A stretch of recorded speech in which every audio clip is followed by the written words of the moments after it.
ജന്മഭൂമി പ്രധാന വാർത്തകൾ വായിക്കുന്നത് ഗീത പി.വി. ഭാരതം അതിവേഗം വളരുന്ന സമ്പദ് വ്യവസ്ഥ മോദി. ന്യൂഡൽഹി. ഭാരതം അതിവേഗം വളരുന്ന പ്രധാന സമ്പദ് വ്യവസ്ഥയാണെന്ന് പ്രധാനമന്ത്രി നരേന്ദ്രമോദി. ഇന്ന് ഭാരതത്തിലുള്ള വിശ്വാസം വ്യത്യസ്ത തലത്തിലുള്ളതാണ്. ഭാരതം ഉയരത്തിലെത്താൻ തയ്യാറെടുക്കുക മാത്രമല്ല, അവിടെ തുടരാൻ കഠിനമായി പരിശ്രമിക്കുകയും ചെയ്യുന്നതായും അദ്ദേഹം പറഞ്ഞു.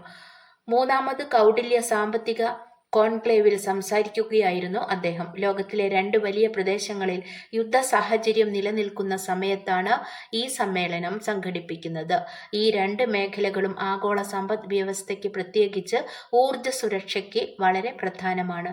ഈ വലിയ ആഗോള അനിശ്ചിതത്വത്തിനിടയിൽ നമ്മൾ ഇവിടെ ചർച്ച ചെയ്യുന്നത് ഭാരത യുഗത്തെക്കുറിച്ചാണെന്നും പ്രധാനമന്ത്രി പറഞ്ഞു. കേന്ദ്ര ധനമന്ത്രി Nirmala Sitharaman, institute of economic growth president N.K. Singh എന്നിവരും ചടങ്ങിൽ പങ്കെടുത്തു. സ്പെഷ്യൽ സ്കൂൾ കലോത്സവത്തിന് ഇന്ന് കൊടിയിറങ്ങും. തിരുവനന്തപുരം ജില്ല മുന്നിൽ. കണ്ണൂർ.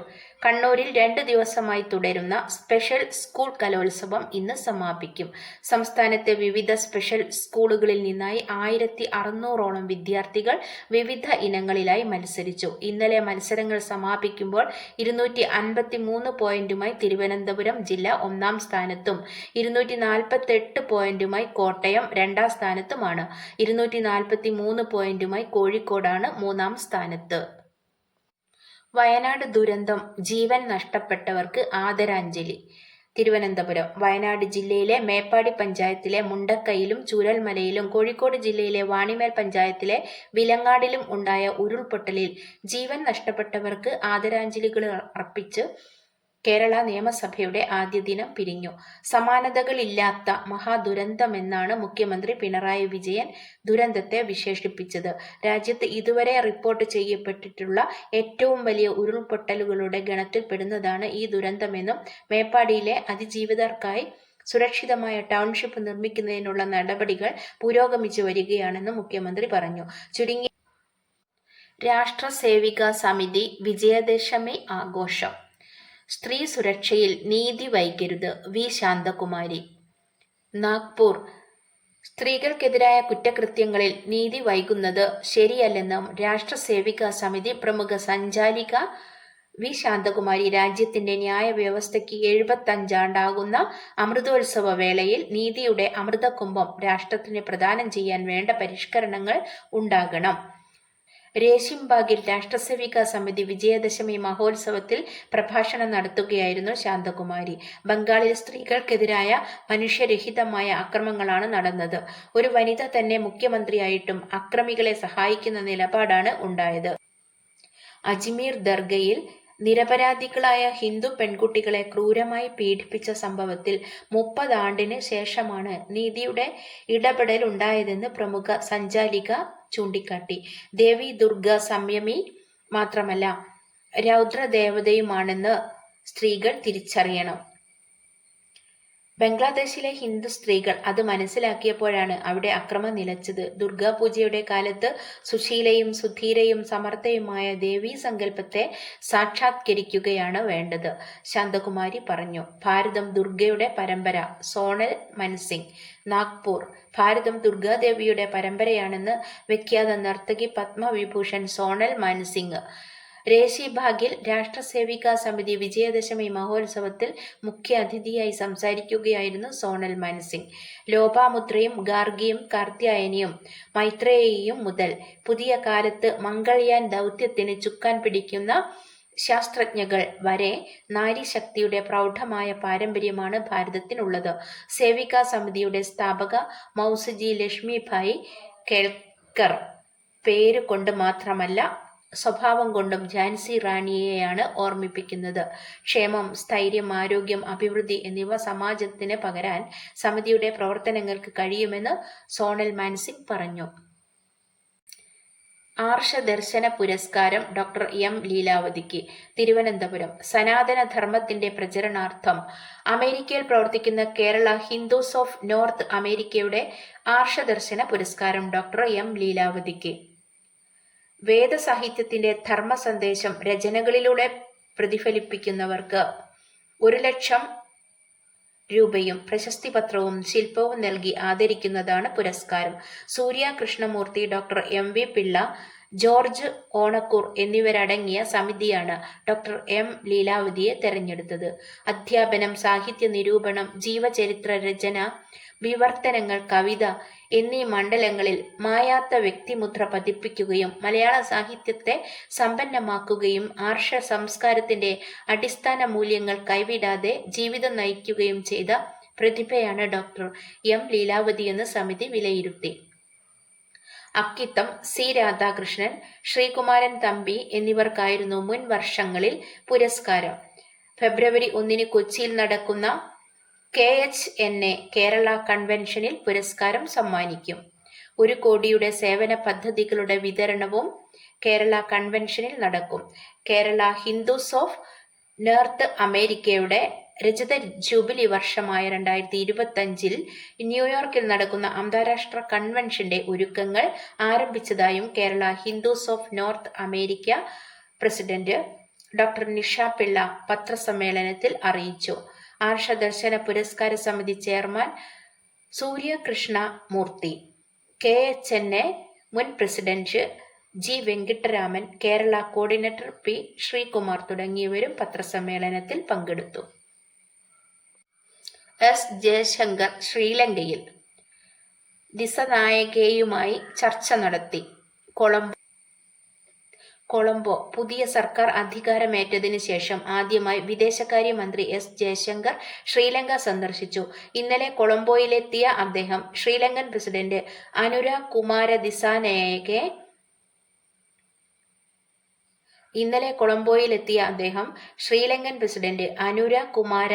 ദിസനായകെ, പ്രധാനമന്ത്രി ഹരിണി അമരസൂര്യ, വിദേശകാര്യമന്ത്രി വിജിത ഹെരാത്ത് എന്നിവരുമായി കൂടിക്കാഴ്ച നടത്തി. ഭാരതം സന്ദർശിക്കുവാൻ പ്രധാനമന്ത്രി നരേന്ദ്രമോദിക്കു വേണ്ടി ജയശങ്കർ ദിസനായകയെ ക്ഷണിച്ചു. സമുദ്ര സഹകരണത്തിലും അയൽരാജ്യങ്ങൾ ആദ്യം എന്നതിലും ഭാരതത്തിന്റെ പ്രതിബദ്ധതയെക്കുറിച്ച് ജയശങ്കർ ആവർത്തിച്ചു. നിലവിൽ ഭാരതം ശ്രീലങ്കയ്ക്കു നൽകി വരുന്ന എല്ലാ വികസന സഹായങ്ങളും തുടരുമെന്നും ഉറപ്പു നൽകി.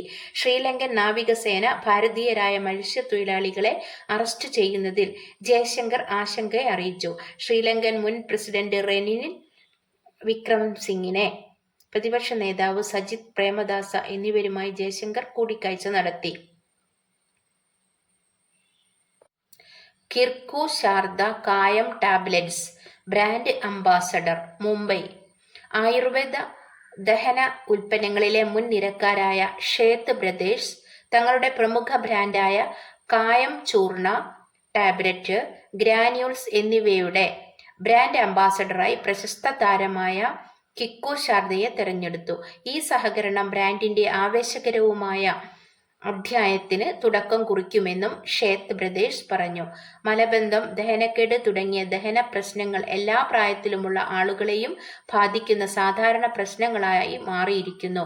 തിരക്കുള്ള ജീവിതശൈലി, ക്രമരഹിതമായ ഭക്ഷണശീലങ്ങൾ, സമ്മർദ്ദം എന്നിവ പലപ്പോഴും ദഹന സംബന്ധമായ അസ്വസ്ഥതകളിലേക്ക് നയിക്കുന്നു.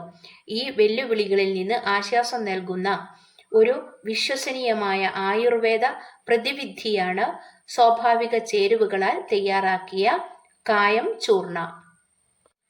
3 മിസൈൽ കുസാറ്റ് ഗവേഷകയ്ക്ക് മികച്ച oral presentation award.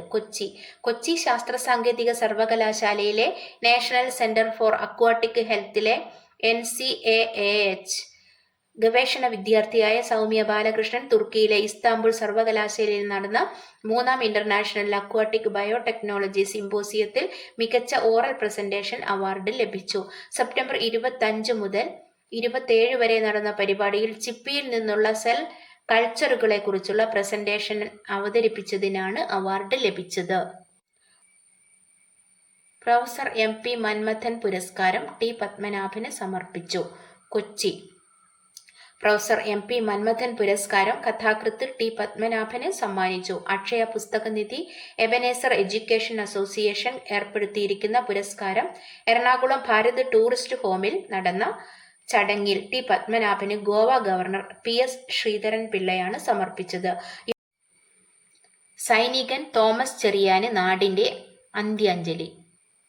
Pathanamthitta. 1968 Himachal പ്രദേശത്ത് റോത്തങ് പാസിൽ വിമാന അപകടത്തിൽ വീരമൃത്യു വരിച്ച ഇലന്തൂരിലെ സൈനികൻ തോമസ് ചെറിയാന് നാടിന്റെ അന്ത്യാഞ്ജലി. ഇലന്തൂർ ഒഡാലിൽ തോമസ് ചെറിയാന് കാരൂർ സെന്റ് പീറ്റേഴ്സ് ഓർത്തഡോക്സ് പള്ളിയിലാണ് അന്ത്യവിശ്രമം ഒരുക്കിയത്. പൂർണ്ണ ഔദ്യോഗിക ബഹുമതികളോടെയായിരുന്നു സംസ്കാരം. അപൂർവ ചരിത്ര മുഹൂർത്തത്തിനാണ് ഇന്നലെ ഇലന്തൂർ ഗ്രാമം സാക്ഷ്യം വഹിച്ചത്. രാജ്യചരിത്രത്തിലെ ഏറ്റവും നീണ്ട തെരച്ചിലിലൂടെയാണ് 56 വർഷത്തിനു ശേഷം തോമസ് ചെറിയാന്റെ മൃതദേഹം കണ്ടെത്തിയത്.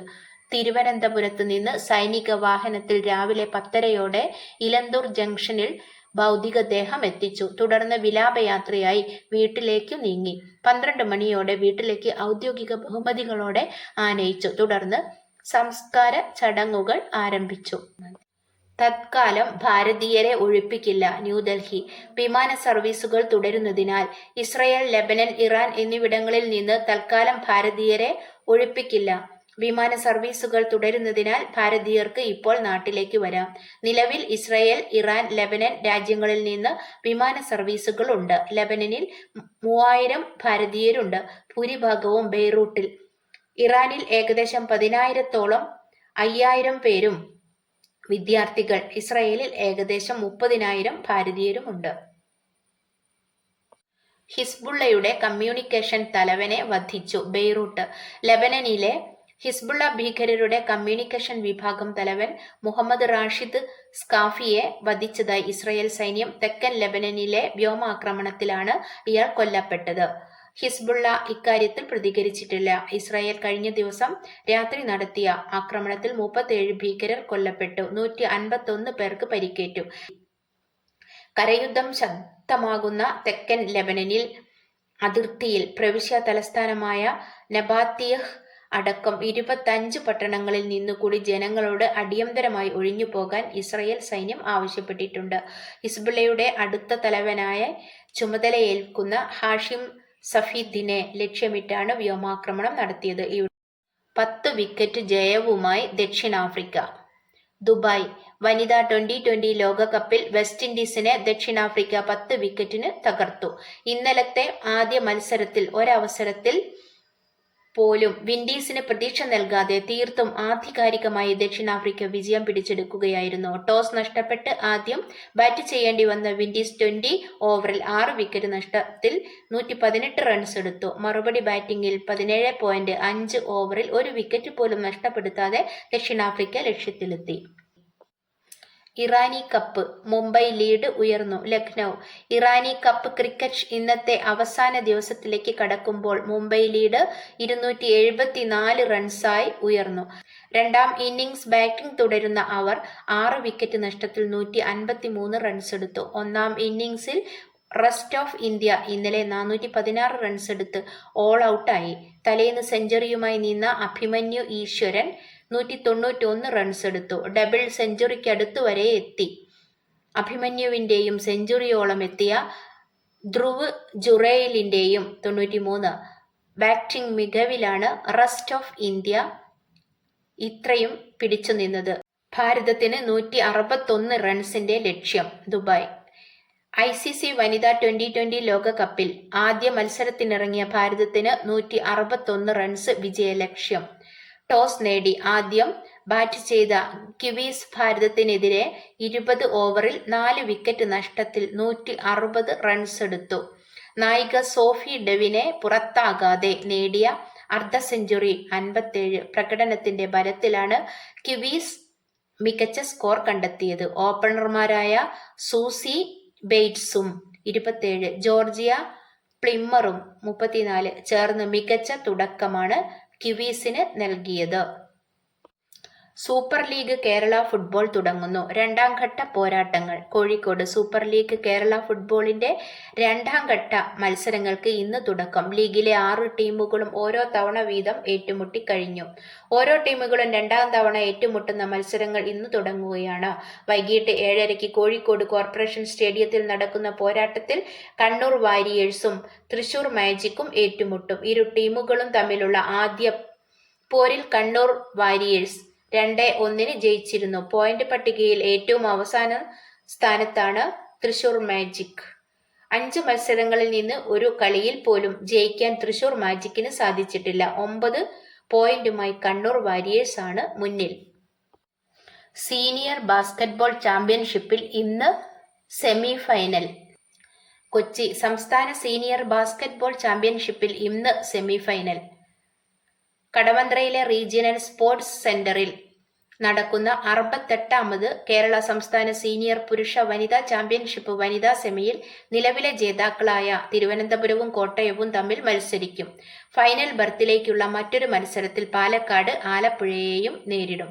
പുരുഷന്മാരിൽ ആദ്യ ക്വാർട്ടറിൽ ഫൈനലിൽ പത്തനംതിട്ടയെ 64-48 തോൽപ്പിച്ച തൃശൂർ സെമിയിൽ തിരുവനന്തപുരവുമായി ഏറ്റുമുട്ടും. എറണാകുളം ആലപ്പുഴ ക്വാർട്ടർ പോരിൽ വിജയിക്കുന്നവർ കോട്ടയം കണ്ണൂർ വിജയികളുമായി രണ്ടാം സെമി കളിക്കും.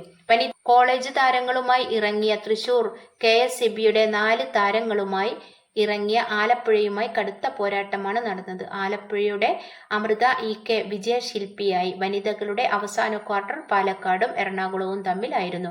കേരള പോലീസ് താരങ്ങളുമായി ഇറങ്ങിയ പാലക്കാട് എറണാകുളത്തെ 73-54 പരാജയപ്പെടുത്തി.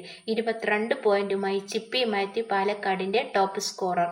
പുരുഷന്മാരിലെ ആദ്യ ക്വാർട്ടർ ഫൈനലിൽ തൃശൂർ പത്തനംതിട്ടയെ തോൽപ്പിച്ചു 64-48. രണ്ടാം ക്വാർട്ടർ ഫൈനലിൽ കേരള സ്റ്റേറ്റ് ഇലക്ട്രിസിറ്റി ബോർഡിന്റെ താരങ്ങൾക്ക് മുൻതൂക്കമുള്ള തിരുവനന്തപുരം കേരള പോലീസ് താരങ്ങളടങ്ങിയ പാലക്കാടിനെ 52-38 തോൽപ്പിച്ചാണ് സെമിയിൽ പ്രവേശിച്ചത്. ബൊപ്പണ്ണ സഖ്യത്തിന് വിജയം. ഷാങ്ഹായ്. ഭാരത താരം രോഹൻ ബൊപ്പണ്ണയും ക്രൊയേഷ്യയുടെ ഇവാൻ ഡോഡിഗും അടങ്ങുന്ന സഖ്യത്തിന് ഷാങ്ഹായ് മാസ്റ്റേഴ്സ് ടെന്നീസിൽ വിജയം.